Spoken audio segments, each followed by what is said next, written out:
నమస్తే. తెలంగాణ నిరుద్యోగులకు ముఖ్యమంత్రి రేవంత్ రెడ్డి శుభవార్త చెప్పిండు.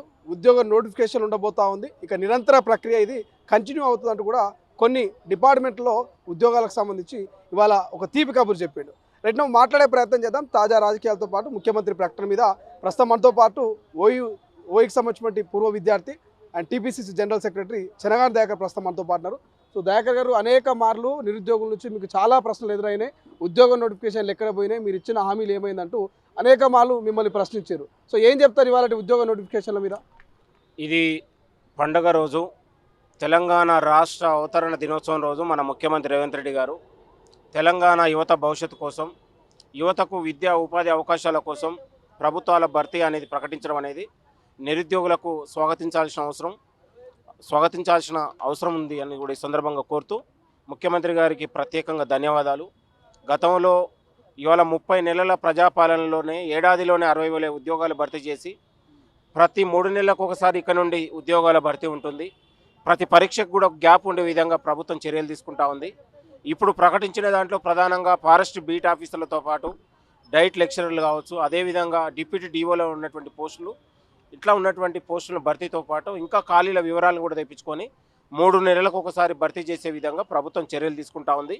ఇవాళ నిరుద్యోగుల మీద, నిరుద్యోగులను అడ్డుపెట్టుకొని బీఆర్ఎస్ బీజేపీ పార్టీలు చిక్కటపల్లి లైబ్రరీ వేదికగా ఇవాళ రాజకీయాలు చేయాలనుకున్నటువంటి బీఆర్ఎస్ బీజేపీ నాయకులకు నిరుద్యోగులే చెంపపెట్టులాగా ఇవాళ తిప్పికొట్టారనే విషయాన్ని మరొకసారి గుర్తు చేస్తూ ఉన్నాం.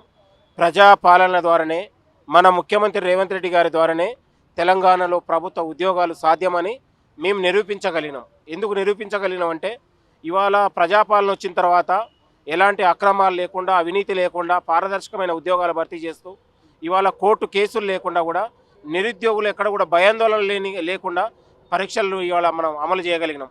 గతంలో బీఆర్ఎస్ హయాంలో పరీక్షలు రాయాలన్నా రాసిన పరీక్షలు లీకేజీలతోని, ప్యాకేజీలతోని ఇవాళ అంగట్లో సరుకులాగా ఇవాళ పరీక్ష పేపర్లను తయారు చేసి నిరుద్యోగుల జీవితాలతో 10 ఏళ్ల పాటు చెలగాటమాడారు. నిరుద్యోగుల్ని అరిగోసబెట్టారు. వందలాది మంది నిరుద్యోగుల ఆత్మహత్యలకు ప్రేరేపించగలిగారు. ఇలాంటి తప్పుడు విధానాలతో 10 ఏళ్ల పాటు నిరుద్యోగుల్ని మభ్యపెట్టగలిగారు.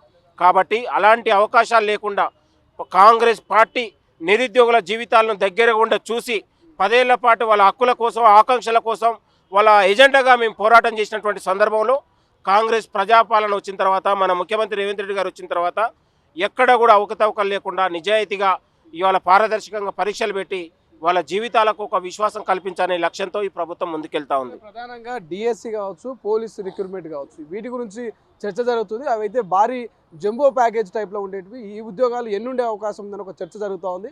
సో ఏం చెప్తారు ఈ ఉద్యోగాలు, డిఎస్సి కావచ్చు, పోలీస్ రిక్రూట్మెంట్ కావచ్చు? ఇప్పుడు ఆల్రెడీ డీజీపీ గారు కూడా గతంలోనే ప్రకటించారు. దాదాపు 14,000 ఖాళీలు ఉన్నాయని కూడా ప్రకటించారు.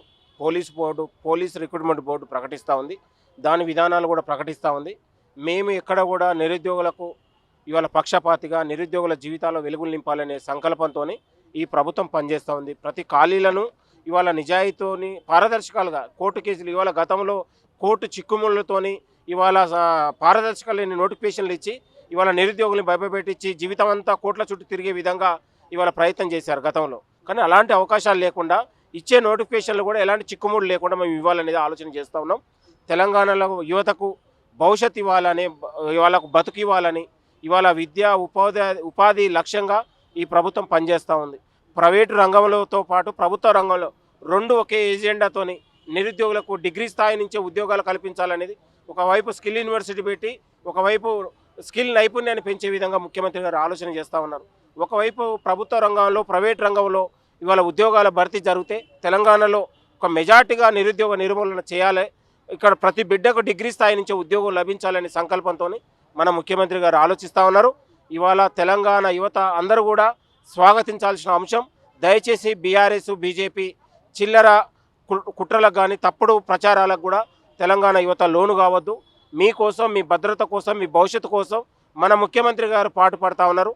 భవిష్యత్తులో రైజింగ్ తెలంగాణ 2034లో ఈ తెలంగాణ దిశను మార్చే విధంగా మీరు అమెరికాలో, ఆస్ట్రేలియానో, జపాన్, జర్మనీ పోయకుండా తెలంగాణలోనే ఇవాళ మీరు తెలంగాణ యువత ఇవాళ ఇక్కడ పరిశ్రమలు పెట్టి ఉద్యోగాలు కల్పించి ఉద్యోగాలు సృష్టించే తెలంగాణను తీసుకురావాలనేది ముఖ్యమంత్రి గారి యొక్క సంకల్పం. కాబట్టి ఇవాళ పారిశ్రామిక రంగమైన, ఫార్మా రంగమైన, ఇండస్ట్రియల్ రంగమైన, సాంకేతిక రంగాలను కూడా డెవలప్ చేసే విధంగా ఎక్కడో పాడుబడినటువంటి బీఆర్ఎస్ సాయంలో పాడుబడిన ఐఐటీలని కూడా మనం ఐటీఐని కూడా పునరుద్ధరించి వాటి ఇండస్ట్రీలకు అనుసంధానం చేసి తెలంగాణ యువతకు ఇవాళ ఉపాధి అవకాశాలు పెంచే విధంగా మన ముఖ్యమంత్రి గారు ఆలోచన చేస్తూ ఉన్నారు. తెలంగాణ యువత తెలంగాణ ఆవిర్భవించిన రోజే తెలంగాణ యువత నీళ్లు నిధులు నియామకాల కోసం ఏదైతే కొట్లాడిందో ఇవాళ తెగించి కొట్లాడిందో వాళ్ళ సంకల్పాన్ని వమ్ము చేయకుండా వాళ్ళ సంకల్పాన్ని ఇవాళ లక్ష్యాన్ని పెంచే విధంగా ఈ ప్రభుత్వం కృషి చేస్తూ ఉంది. భవిష్యత్తులో ఇంకా ఉన్నటువంటి యువత భవిష్యత్తు కావచ్చు ఉద్యోగాలను కల్పించే విధంగా ముఖ్యమంత్రి గారు ఆలోచన చేస్తూ ఉన్నారు. ఇది ఏదేమైనా ముఖ్యమంత్రి గారికి ప్రత్యేకంగా ధన్యవాదాలు. మేము నిరుద్యోగ యువత తరఫున ప్రభుత్వానికి ముఖ్యమంత్రి గారికి కూడా ఇంతకుముందే పాలాభిషేకం చేసి ధన్యవాదాలు కృతజ్ఞతలు కూడా చెప్పాం. Thank you. పవన్ కళ్యాణ్కి సంబంధించి ఆయన గతంలో చేసిన వ్యాఖ్యలు కాంట్రవర్సీగా మారినాయి. ఆయన సభ కూడా తెలంగాణలో రద్దయినటువంటి పరిస్థితి. కనీసం ప్రెస్ మీట్కైనా పర్మిషన్ ఇవ్వనట్టు జనసైకిల్ రిక్వెస్ట్ కనిపిస్తూ ఉంది. సో ఏం చెప్తారు పవన్ కళ్యాణ్ సభ రద్దు పైన? ఇవాళ చిటికనే లాంటి పవన్ కళ్యాణ్ ఇవాళ ఆంధ్రాలో ఇవాళ పవన్ కళ్యాణ్ డ్రామాలు షూటింగ్లు నడుస్తాయేమో కానీ తెలంగాణలో పవన్ కళ్యాణ్ డ్రామాలు నడవవు. ఈ తెలంగాణ గడ్డ ఇవాళ గడ్డి పోస్టర్లు కూడా గడ్డపారలై ఇవాళ తెలంగాణ చరిత్రను అవమానించి తెలంగాణ రాష్ట్రాన్ని అడ్డుకోవడానికి 11 రోజులు ఉపవాసం ఉన్నటువంటి నీచుడు దుర్మార్గుడు ఇవాళ తెలంగాణకు వచ్చి ఇక్కడ రాజకీయాలు చేస్తుంటే తెలంగాణ గడ్డ ఎట్టి పరిస్థితుల్లో క్షమించదని కూడా కోరుతా ఉన్నాం. దట్ ఈరోజు తెలంగాణ ఆవిర్భవించిన రోజు 60 ఏండ్లు తెలంగాణ ప్రజలు కొట్లాడి 1200 మంది బలిదానాలు చేసుకొని తెలంగాణ రాష్ట్ర కోసం ఆవిర్భవించిన రోజునే ఈరోజు తెలంగాణ గడ్డకి ఇచ్చి తెలంగాణ వ్యతిరేకుడు తెలంగాణ ద్రోహి ఈరోజు తెలంగాణ గడ్డ మీదకి వచ్చి నేను నవనిర్మాణం చేస్తా నేను సినిమా డ్రామాలు చేస్తా అంటే తెలంగాణ గడ్డ క్షమించదు. తెలంగాణ యువత తరిమి కొడుతుందనే విషయాన్ని పవన్ కళ్యాణ్కి హెచ్చరిస్తా ఉన్నాం. దయచేసి మీ ఆస్తులున్నా మీ ఇక్కడ ఫామ్ హౌజులున్నా మీ ఇండ్లున్నా ఇవాళ తెలంగాణ ప్రభుత్వం భద్రంగానే కాపాడుతుంది. ఎక్కడా కూడా మీ పైన దాడులు కానీ ఇంకోది కానీ చేయట్లే. మీరు గౌరవంగా రావచ్చు పోవచ్చు కానీ ఇక్కడ రాజకీయాలు చేసి తెలంగాణ ప్రజల మధ్య విద్వేషాలు సృష్టించి నీ సినిమా డ్రామాలు ఇక్కడ నడవవు. మిస్టర్ పవన్ కళ్యాణ్ గారు మీ ఆలోచన తీరు మారాలి. ఇక్కడ ఆంధ్ర ప్రజలు నిన్ను ఆల్రెడీ డిప్యూటీ సీఎంగా చేశారు. అక్కడ చేయాల్సిన పనులు ఎన్నో ఉన్నాయి. ఇక్కడ హిందూ ముస్లింల క్రిస్టియన్ల మధ్య గొడవలు జరుగుతూ ఉన్నాయి. ఆంధ్ర ప్రాంతంలో చిచ్చులు జరుగుతూ ఉన్నాయి. అక్కడ అనేక సమస్యలకు అనేక ఇబ్బందులతో ఉన్నారు.